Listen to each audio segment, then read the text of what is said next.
বর্তমানে চাকরি বাকরি যা অবস্থা তার জন্য বসে না থেকে নিজে সৎ পথে কিছু উপার্জন করার চেষ্টা। ফুচকা খুব ভালো টেস্ট আর সব কিছু পারফেক্ট।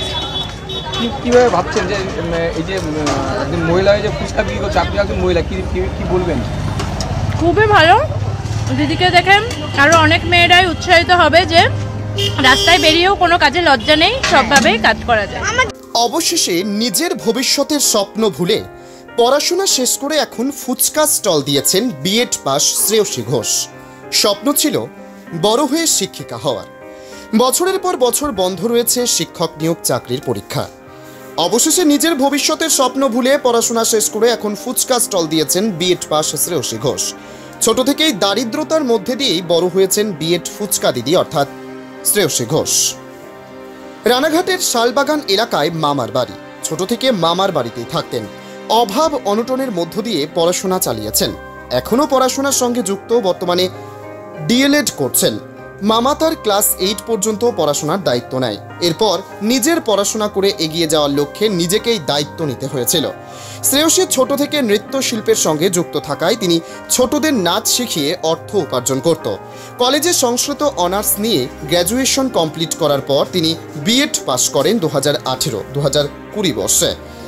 রাজ্যে যখন শিক্ষক নিয়োগের কোনো চাকরি নেই তখন তিনি নিরুপায়। নাচ শিখিয়ে সামান্য অর্থ দিয়ে সংসার চালাতে হিমশিম খাচ্ছিল। তারপর তিনি ঠিক করেন তার কপালে যখন চাকরি নেই, যখন কোনো ডিগ্রির মূল্য নেই, তখন তিনি অভিনব এক ফুচকা দোকান স্টল দেবেন।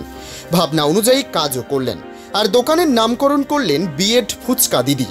ফুচকার দোকান দেওয়াতে তাকে অনেকে ব্যঙ্গ করেছেন। অবশেষে বিএড করে ফুচকা বিক্রি করছে শ্রেয়সী। ফুচকার দোকানের পাশাপাশি তিনি একটি সামাজিক সমাজসেবার কাজের সাথেও যুক্ত আছেন।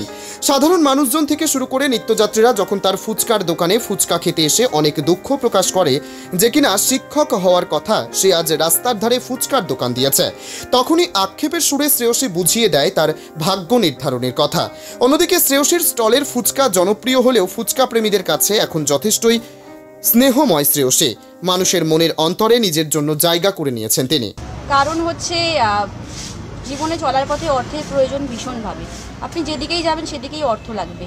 এবার আমার তো যেহেতু বাবা নেই, তো আমাকে তো কিছু না কিছু করতেই হবে। মাথার উপর যেহেতু বাবার মতো বটবৃক্ষের ছায়া নেই, তো সেই জন্যই এই পথ বেছে নেওয়া। আর চাকরি বাকরি বর্তমানে নেই, কি করব, তাই জন্য ব্যবসাটাই বেছে নিলাম। আমার মা বর্তমানে এখন কিছু করেন না, আগে কাজ করতেন, এখন বয়স হয়েছে সেজন্য কোনো কাজ করেন না। কখনো চাকরি বাকরির জন্য আপনি অ্যাপ্লাই করেছিলেন? চাকরি বাকরির জন্য অ্যাপ্লাই করেছি, টেট এক্সামও দিয়েছি, এখনও তো রেজাল্ট আউট হয়নি টেটে। দেখা যাক কী হয়, চেষ্টা তো চালিয়ে যাব। এবং আমার ডিএলএড যেহেতু চলছে, তো পড়াশোনা করতে ভীষণই ভালোবাসি। পড়াশোনা চলবে, সঙ্গে ব্যবসাটাও চলবে। সেটা কীভাবে সম্ভব হয়েছে? সেটা ওই যে আমি বললাম, মুক্ত মঞ্চে গান গাই, সেখান থেকেই। আগামী দিন কী ইচ্ছে রয়েছে? আগামী দিনে সবচেয়ে বড় কথা, সামাজিক দুটো বড় স্বপ্ন রয়েছে অসহায় মানুষদের নিয়ে। তো সেই স্বপ্ন পূরণ করার ইচ্ছে রয়েছে এই ব্যবসার মাধ্যমে, এবং দেখা যাক আমি কতটা সাফল্য অর্জন করতে পারি। আপনাদের সকলের আশীর্বাদ এবং ভালোবাসায় আমার যদি সেই সামাজিক বড় স্বপ্ন দুটো পূরণ হয়, তাহলে তো ভীষণই ভালো হবে।